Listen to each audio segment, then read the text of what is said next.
Hello everybody and welcome back to another EcksToo video. Today I'm joined by CoreyLoses and Eckhartsladder, and today we are reacting to the newly released Boba Fett trailer. Yep, and this is only take 2. That's pretty good, but we're going to do this pretty simply. We'll link to the trailer down in the description because we are going to be talking through it. I'm just going to restart it here on my end, the trailer. We're going to watch it through, give our general comments. So again, we'll be talking over it. I don't want to see those comments. And then maybe we'll kind of just break down anything that we find interesting. But yeah, before we begin, Corey, you've seen this, right? Yeah, I've seen it twice now. Okay. So I'm not going in blind for this. Charlie, you've seen it or no? I've seen this, yeah. Okay.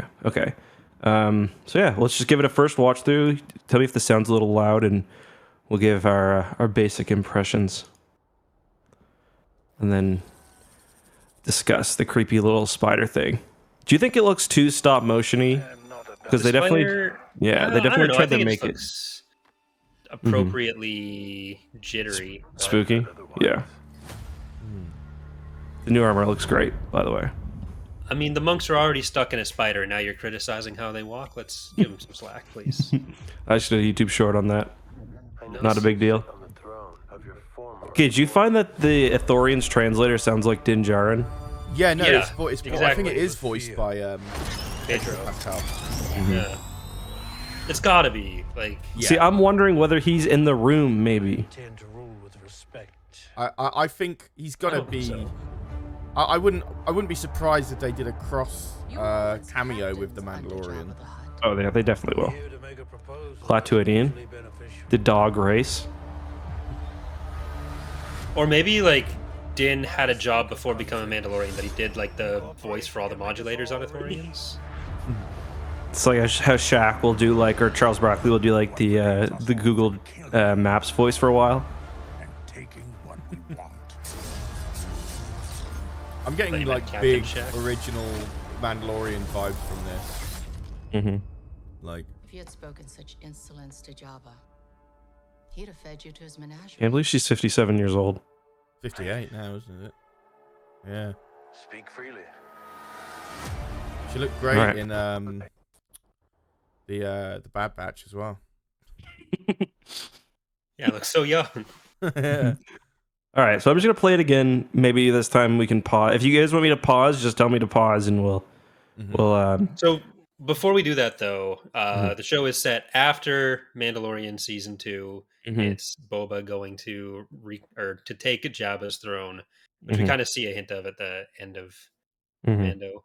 But do you think we're gonna see the first scene in the show how Boba actually got out of the Sarlacc, or do you think that's just gonna be off screen? Oh, I just walked out of there. No, I think we'll definitely see it. I don't know if that's how they'll open the show. I can definitely see like the first shot of the show being like a hand coming over a ledge. It's like some big meaty fist coming over a ledge. I'm not sure if that'll be the first shot ever, but where it's like such a big thing, I do think it will make its way in somehow. Yeah, My that's been such a big part of Legends for so long. Seeing it on the screen will be cool. Sorry, Charlie. My theory is that I think at the beginning of every episode they'll tell a little bit of the story of how he got out, with the last one that'd be cool. being with him finally completely out. That's sort of what they did with the Mandalorian. Yeah. Where like they gave... So a lot of people have assumed that this is... Because we know that he was a part of the Tusken Raiders for a while. So the scene I've just put up, that could be a flashback. My theory for this, though, is actually that we know he's trying to unite all the crime lords. So I wouldn't be surprised if he's also trying to get the Raiders on his side as well. But yeah. I know you were talking about that with like the why fight each other, we can all make $1 bajillion line. But I don't know if like profit motives are what you go to the Tuskens with. I don't know if that's going to be something like that. I just think like, I think he would have to offer them something else. And then like, I don't think he was saying that line to the Tuskens. I just think there's kind of a general idea. Like maybe the Tuskens have been raiding, the spice shipments or whatever. Yeah.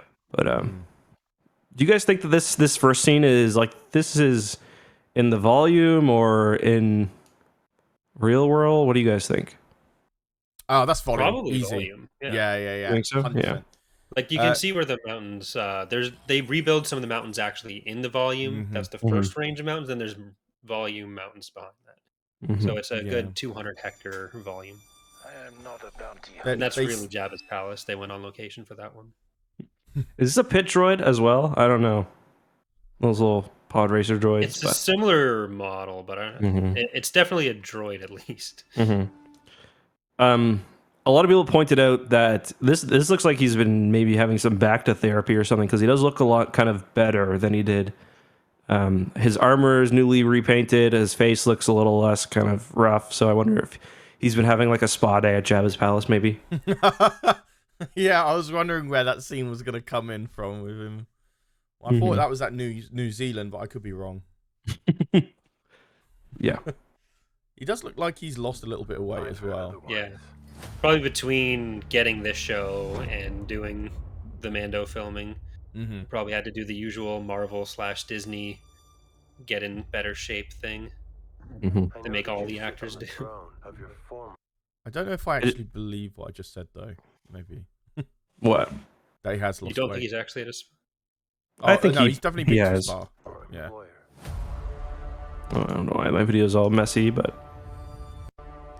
the city looks nice as well. That's one thing that they've really nailed in all of these is like this will. And look, do you guys see the Razor's Crest up there as well? Oh my god, I didn't even see that. Yeah. Although it's been destroyed at the time. Razor's Crest class. You don't think? I don't think so. It looks more like one of the background episode 1 things. I'd have to look at it more close. Like I'm looking at this. It's hard to quarter screen on Discord. It does look a lot like the Razor's Crest, but it feels like the proportions of the body of the wings aren't quite the same. Yeah, you might be right. Either way, it's not the Razor's Crest because that's been destroyed. But yeah, this city looks crazy, and like I've been noticing just a lot generally. That's something I've been really impressed with. Like in the Clone Wars, in the Mandalorian, they've had like these vast city sequences, and this could be up for 2 seconds, and somebody's had to create this entire thing. But where do you guys think this is? Is this on Tatooine, or is this him traveling to another planet? I think it's Mos Espa or something, because you can see the architecture they did kind of similar to Jabba's palace, especially in the bottom right there. That one building that's kind of poking up. And this building in the middle kind of looks like standard, like these like taller buildings. I don't know if can you guys see my cursor? Looks kind of like standard Tatooine architecture to me. Those tall towers. So yeah, I would agree. This is probably. I actually love Tatooine as a planet. I've loved it ever since the classic like Tales of Jabba's Palace and Tales of the Cantina book back in the day. So I'm excited to see more of it. They've definitely made a job of making it look a bit bigger, because I remember like in the first season of Mandalorian or the second, they because the volume space is so limited, it ends up with all the sets looking kind of small in the foreground and really vast in the background. Yeah. No, you're right. But even the second season, they got much better with wait, hold on. Yeah. Is that an action transport there? Where are we looking? No, it's not. There's a ship moving at like 9 o'clock, but it's not. It's just a transport of some sort. Yeah. Actually, I don't know. Do you see it, Corey? There. Like right under the right under the ray of light there. It looks kind of like an action transport, but it's the wrong size, I think. I'd have to see it moving again because I'm not sure what I'm looking at. It's really hard I to see spot, it. but That looks more like it does definitely have some action transport. Yeah, that little thing in the middle there. The middle, yeah. But it looks a bit bulbier at the front rather than... That's what I thought too.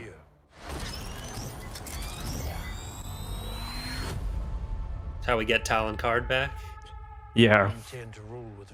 Well, we'll talk about this later, but I feel like Boba Fett's kind of might end up being the new Talon Card. Yeah. But I gotta say, do you guys notice there's somebody walking up to the? Oh, sorry, Charlie. Go ahead. I was just gonna. From the previous shots, the costumes look amazing. On everyone. Yeah, I've really loved the. I really loved the kind of like in the Mandalorian, especially season 1. I love the scenes in like random towns and stuff. But yeah, you're right. Everything does look great. He's taking his helmet off a lot, which definitely surprised me. I think they're trying to do that to like set up that he isn't a Mandalorian in that same sense of like the Death Watch thing, the distinction that they're making there. Actually, he definitely looks skinnier too. If you look at like his face there, yeah, he looks a lot smaller. His Gamorrean guards look quite skinny as well. Yeah, they had to buff up too. Yeah, do you see someone walking up there? Yeah. Yeah. But look, lots of classic Star Wars aliens. Was that CGI, or do you think? Or No, these would all be costumes. okay. Yeah. Yeah. The Klaatuini costumes, they look straight out of like Star Trek, but I love that. Yeah, these all look great. So I imagine these are just like the standard gangster aliens. So yeah, kind of like the Vigo level, maybe. Using a Black Sun comparison, obviously. Which is this is something I saw Alex point out in his breakdown. I really hope they don't limit it to just like random crime lords on Tatooine or other planets, because like Boba Fett could be taking into some pretty big, or stepping into some pretty big shoes here. So hopefully we see like Black Sun or the Pike Syndicate or Crimson Dawn or like but like if you pan over a little bit, you can actually see Darth Maul is sitting at the table. She's over there. I'm here to make a proposal. That alien also kind of reminds me of where is he? He reminds me of Ron Perlman. Here to make a proposal that's mutually beneficial. Why speak of conflict when cooperation can make us all rich? I don't know. I just feel like this is a restaurant of some sort. Like he's going in for protection money. My favorite scene of the trailer. Charlie really appreciates the prosthetic improvements for all They the do Star look. Wars They aliens. look great. Yeah. I'm with George on it. They're amazing. So what's going on here? It looks like he's been like trick or treating or something with his helmet. He was panhandling before he decided, screw this, I'm going to go take Jabba's job. But really, like, I see he's got, it looks like a New Republic credit. I never noticed that, but they've got the Rebel symbol on them. So Man, I missed that. Damn. He's big on r/anti. Yeah, that's definitely the Rebel. Are those all? Yeah, it looks like a lot of them are the similar shape. So yeah. And there's smaller ones too, but these also look like they've got the symbol on them as well. That's actually a really good callback, because we know a few decades before, Republic credits were not I was just about to say that. So Tatooine's come a long way in getting integrated into the galaxy. A lot of world building in there. Yeah, exactly. The lesson I'm learning from this is that Boba Fett's new suit doesn't have pockets, so he's got to put the things in his helmet.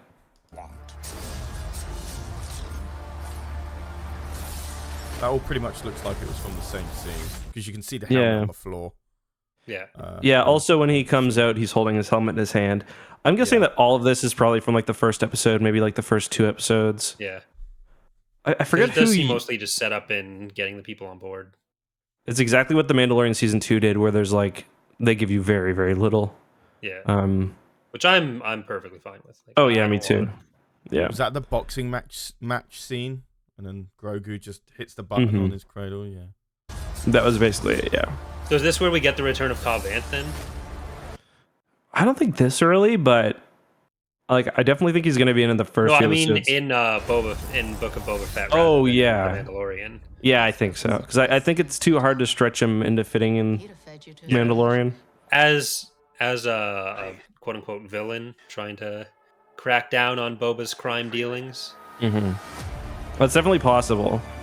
And like that's what one of the interesting discussions, like, is Boba Fett going to be like a hero, an anti-hero, a full villain? Like, I don't think he's going to go full villain, but I think people are also kind of overstating how much of a good guy he is. Yeah. Like he's not like overtly like cruel like Jabba is, but he's also still running a crime syndicate. Like yeah. Like he's not saying, "Hey, what if we all come together and start a children's hospital here?" No, I would watch that too, though. That'd be kind of sick.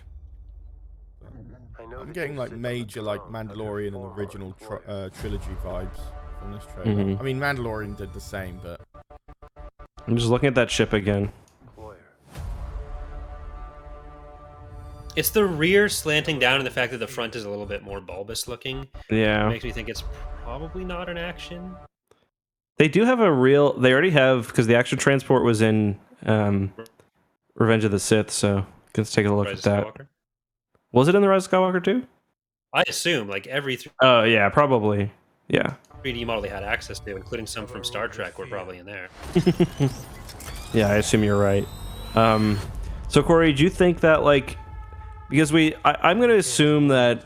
And this is another good point that Alex had to make. You guys should watch his review, too, if you haven't already. But he had a good point that it's most likely that they've got one big plan with all these shows. Now, Charlie, I know you've never read the Thrawn trilogy, but a big plot point in that is that there's the Smugglers Alliance, which basically a man named Talon Card, he steps into the power vacuum left by Jabba the Hutt's death.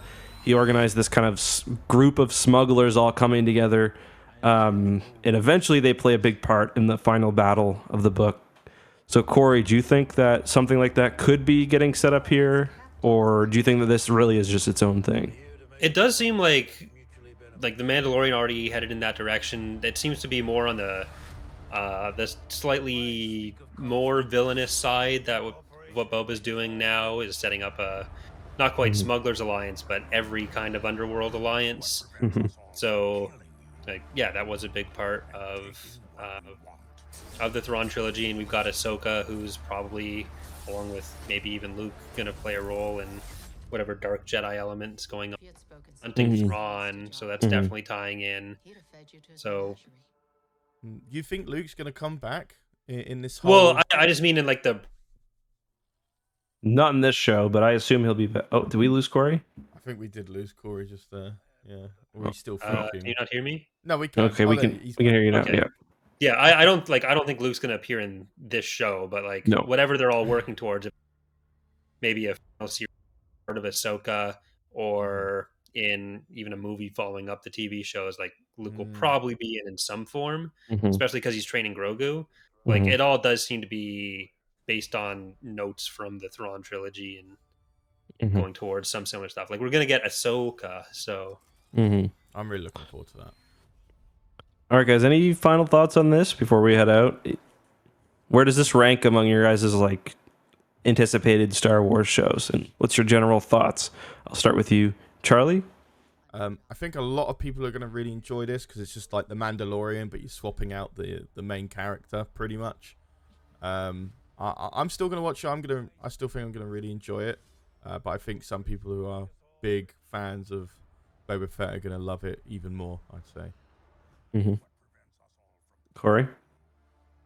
Yeah, it's probably not my most anticipated show, but it looks like it's going to be a lot of fun. Probably more on the actiony side than especially the first half of the Mandalorian. So, would you put this in front of or behind Obi-Wan in your race of best or most anticipated shows? It's probably in front of Obi-Wan because we kind of know what we're gonna like. We kind of know what the end result of what we're gonna get is in Obi-Wan, whereas this is still building towards other things that are being done. Like Obi-Wan will be interesting for its own reasons, but this is kind of going in a direction that it could end anywhere. So that's pretty exciting. Yeah, I would agree with that. And I think we're gonna get an Obi-Wan trailer soon. Because everyone was saying we're gonna get a trailer for this on Disney Plus Day. I think we might get the Obi-Wan trailer instead. We'll see though. Either way, it's gonna be a good year for Star Wars next year. There's also rumors of a Crimson Dawn show, which would apparently have Darth Maul kind of rebuilding after sort of the prequels, kind of probably up until his death. Maybe have like his solo stuff in there as well. So either way, there's a lot coming. Good time to be a Star Wars fan. Anything else you guys want to end with, or should we clap it out there? I'm done here. Yeah, I'm good. Okay. Well, thanks for watching, everybody. Make sure you subscribe to Corey Loses and Corey's Datapad, the Eckhartsladder channel, and also the Family Bovine, and also EcksToo. And also, I mentioned Star Wars Explained a few times, so don't subscribe to him, because I'm just going to parrot all of his talking points anyway. Bye, everyone. Somebody had to say. Bye-bye. And desktop sounds were muted. Desktop sounds was muted. We're going to have to do that again. Not convincing.